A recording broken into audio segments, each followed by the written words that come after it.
Secretaria de Educação era o departamento das coisas não... Eu brincava. Todo o processo que a gente não sabia por onde ir, mandava para a educação ambiental. Aí mandava cada técnico dar um parecer, né? Daquela das coisas que ninguém sabe o que é, né? Para onde mandar e tal. Essa era, vamos dizer, a cultura organizacional que tinha. A visão de educação era, de um lado, quer dizer, você tinha um setor que achava duro que o negócio era fiscalizar, multar, dentro da cultura que vinha. Porque tem uma herança do Estado autoritário que essas pessoas trazem e que, de certa forma, o poder de polícia administrativo, o cara no interior usava poder de polícia qualquer, né? Então havia uma tradição de prender, de bater, às vezes, se falava pelo menos isso. E muita repressão mesmo. E se dizia, reprime o pequeno, não se reprime o grande. Se dizia muito isso, era corrente. E o outro lado, que as pessoas realmente tinham que ser ensinadas a cuidar da natureza, amar a natureza. Isso tinha uma influência da corrente conservacionista de educação ambiental.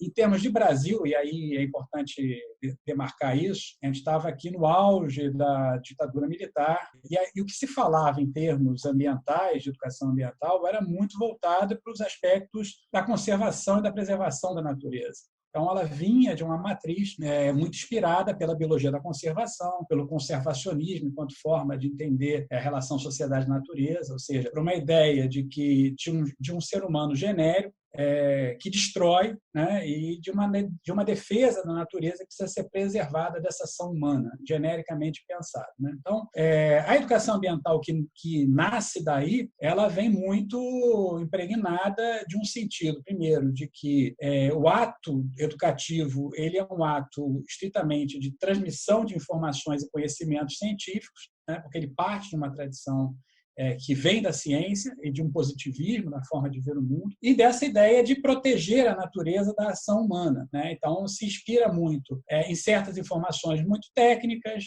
conhecimento científico, é o famoso, né, quem sabe protege, quem conhece protege, e muito inspirada também na sensibilização, né, de um culto à natureza, no sentido de uma contemplação como elemento fundamental, né, de uma natureza mais intocada, de uma natureza que precisa ser protegida da ação humana. E a 77 é Tbilisi, grandes orientações da Conferência Intergovernamental Civil. Ela teve um impacto muito forte. O discurso internacional ele tem uma característica interessante, que ele é capaz de ser apropriado de acordo com o interesse de cada um. Então, em plena Guerra Fria, os Estados Unidos apoiou, como a União Soviética também apoiou. Gregos e troianos.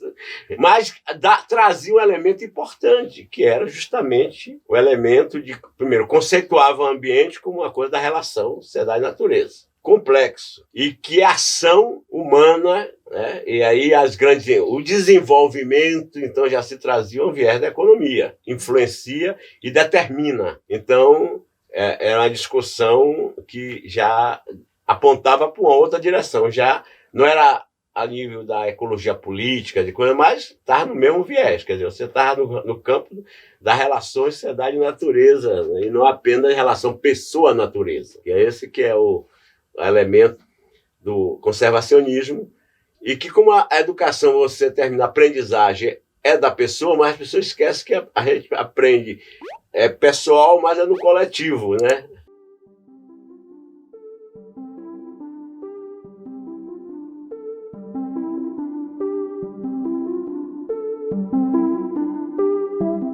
Mas ainda no senso comum, as pessoas associam muito a educação ambiental, o ambiente, à natureza, como se o homem estivesse fora da natureza, né? Então, assim, em termos até do meu percurso, quando eu fiz esse curso da UF de especialização, ele era planejamento ambiental e educação ambiental. E aí foi o meu primeiro contato com a educação ambiental e aí você tinha que escolher se trabalhava com gerenciamento de bacias ou se ia para educação ambiental. E aí eu falei, não, gerenciamento de bacias eu já venho da geologia, eu quero ir para uma área que eu realmente não conheço e aquilo me atraiu. Então a educação ambiental estava surgindo com muita força, mas ainda dentro dessa visão, né? E aí você tinha essa visão de ensinar, conservar a natureza, uma corrente que se você conhecesse o funcionamento da natureza, você ficar sensível para resolver, para não agredir. Esquecia-se das mediações da sociedade. Então, essa era uma discussão, era mais ou menos o campo, e muito. Então, vamos mudar o comportamento das pessoas, fazer as pessoas. E vamos ensinar a criança, porque o velho já não aprende mais, porque, tipo, o papagaio velho não aprende a falar. Então, o velho já consolidou.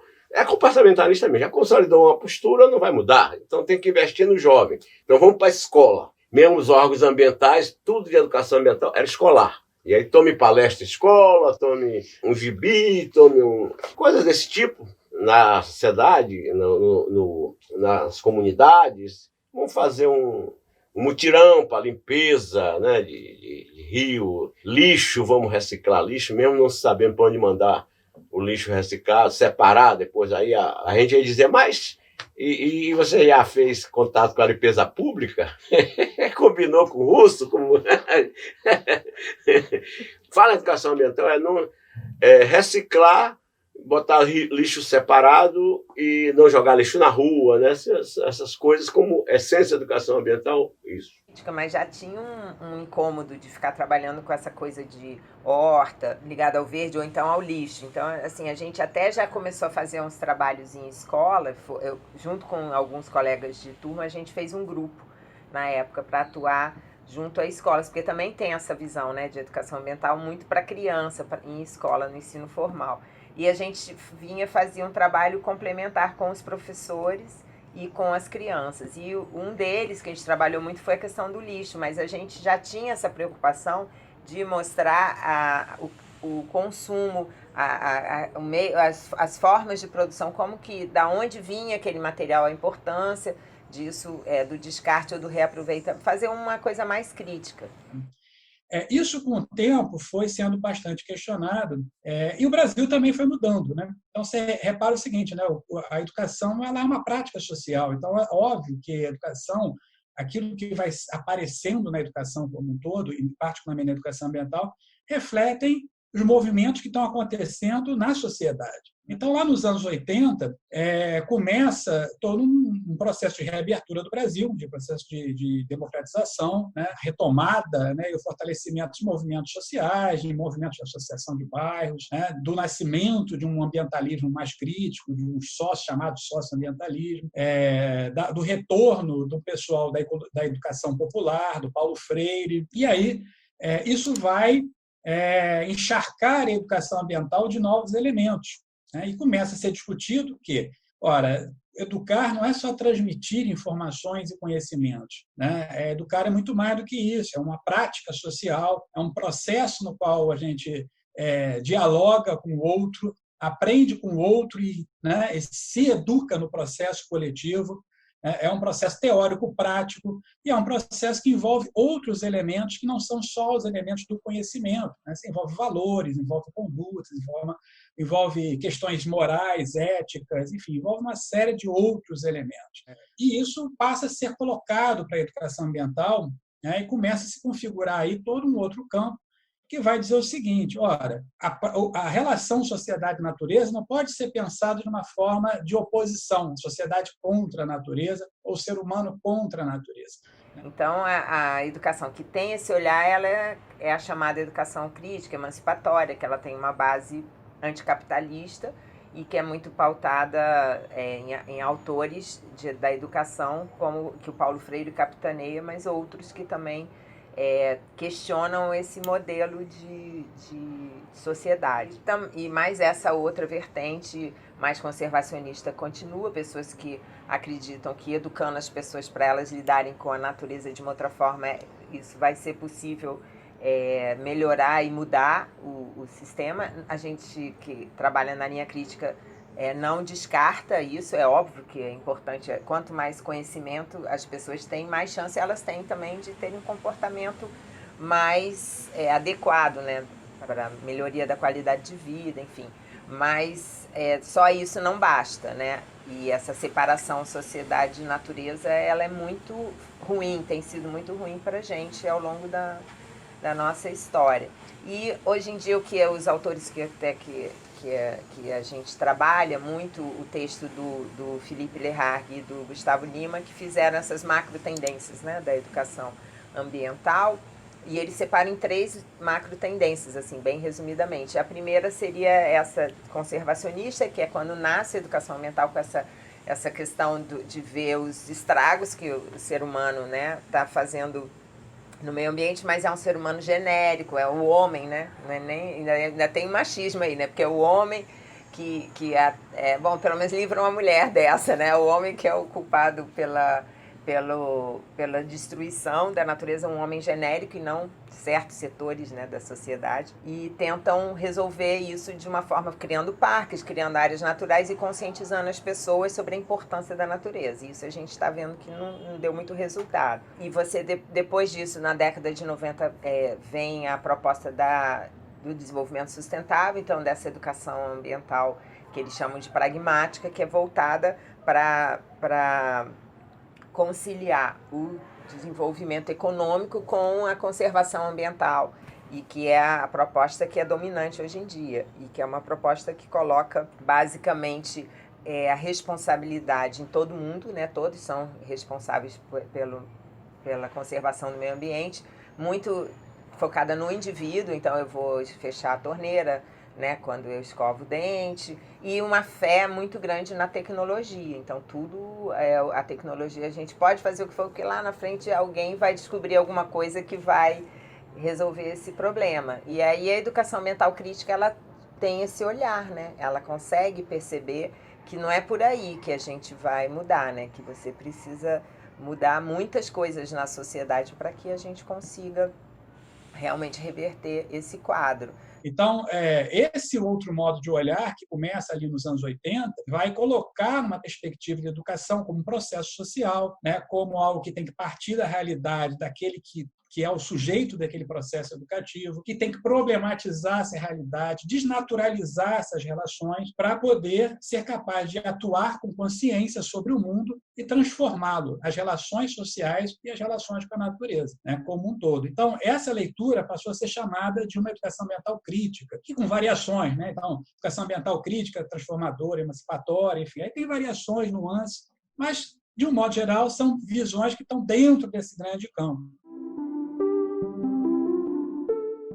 Educação ambiental, ela é um instrumento, né? Educação ambiental é um instrumento, é um dos instrumentos da gestão ambiental pública, né?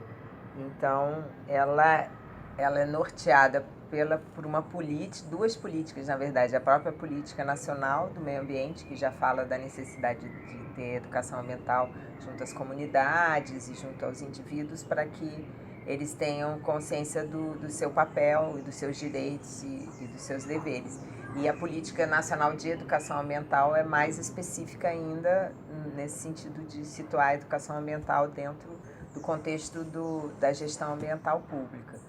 Então, assim, a gente parte do pressuposto que a gestão é um instrumento de decisão, né? Você vai decidir se vai ter certo empreendimento ou não, ou se a localização dele, os impactos que isso vai ter, então como que isso é mitigável, se é mitigável ou não é, se é compensável.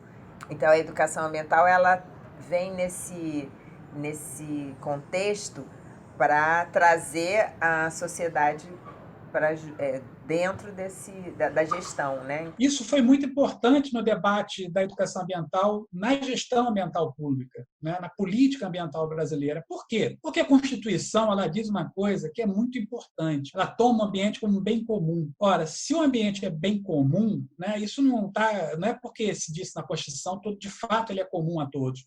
Ora, numa sociedade que é profundamente desigual, né, profundamente desigual em todos os sentidos, né, o ambiente não está posto como uma condição comum. As pessoas não acessam a água, né, a biodiversidade, né, os nossos lugares sagrados da mesma forma, e nem tem essa possibilidade. Ora, se não é comum, o processo educativo tem que ser direcionado para transformar o ambiente num ambiente comum, num bem comum. efetivamente. Então, quando a gente chega com essa perspectiva, isso casa com toda a intencionalidade da política ambiental, que é criar um ambiente comum e sadio a todos e a todas. Então, se tem que ser isso, né, a intencionalidade tem que ser nessa direção. Então, isso foi muito importante para a gente conseguir construir aquilo que ficou conhecido como educação no processo de gestão ambiental. Ora, a educação no processo de gestão ambiental, pública principalmente, nada mais é do que pensar essas premissas críticas no espaço da gestão ambiental pública, da responsabilidade do agente público ou daqueles que estão no espaço público realizar o processo educativo no sentido de fazer com que o ambiente, de fato, se torne um bem comum no país. Então, todos esses são aspectos da gestão ambiental e a educação ambiental vem para ajudar as pessoas a entenderem o seu papel nesse contexto, né? Então, o que eu posso fazer enquanto cidadão para interferir na gestão ambiental da onde eu moro, em todos os níveis. Ela tem um papel muito grande, principalmente na mediação de conflitos, porque e na explicitação, né, dos conflitos. Então, porque como são decisões que são tomadas, sempre vão ter pessoas que vão ser afetadas, para o bem ou para o mal.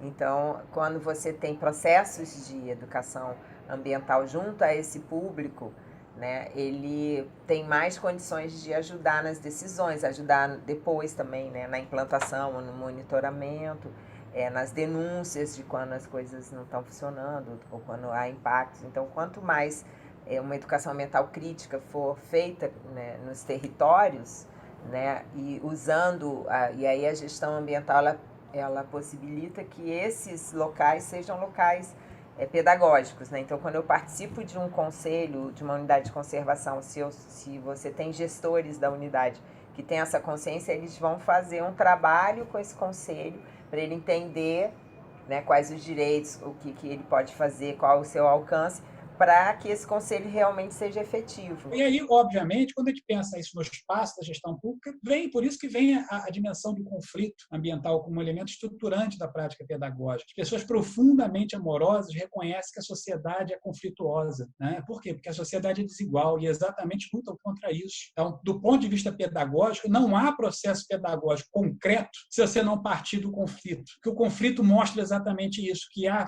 formas de se relacionar com o mundo que estão em disputa e que há uma forma dominante que impede que outras formas se realizem, porque a sociedade é desigual, porque o Estado é ocupado de forma desigual, porque as políticas públicas são direcionadas de forma desigual e porque a base econômica e cultural é distribuída de forma desigual. Quando você começa a perceber que aumentou o aluguel, né, que a escola já não tem mais vaga nas escolas, nos hospitais, porque tem um inchaço, vem gente de fora e aí começa a fazer favelas, né, no entorno das cidades, o transporte público começa a não dar conta. Então, você separar isso é muito difícil para ter exatamente qual é o impacto e como que se mitiga isso. Então, esse é o grande desafio para a educação ambiental e muitas vezes ela é questionada por isso. Mas será que esses projetos realmente mitigam, né? Por isso, o conflito ambiental ele é um elemento central das práticas dos projetos que atuam na educação do processo de gestão ambiental, para a gente fazer a coisa vir à tona, para a gente poder enfrentar de forma amorosa, mas com firmeza necessária para transformar, porque o mundo está aí, a gente está vendo, né, a barbárie que a gente está vivendo hoje em dia, não só pela pandemia, mas por tudo, né, onde a vida realmente está em xeque, né, não só a vida humana, e a gente precisa, então, olhar para isso com mais maturidade, com mais realismo, e enfrentar a necessidade de olhar para o conflito, para as disputas, porque elas são constitutivas do ato educativo. Tratar a educação como uma coisa descolada não dá, não rola, né? A gente vai ficar clamando por receitinhas e não vai chegar a lugar nenhum.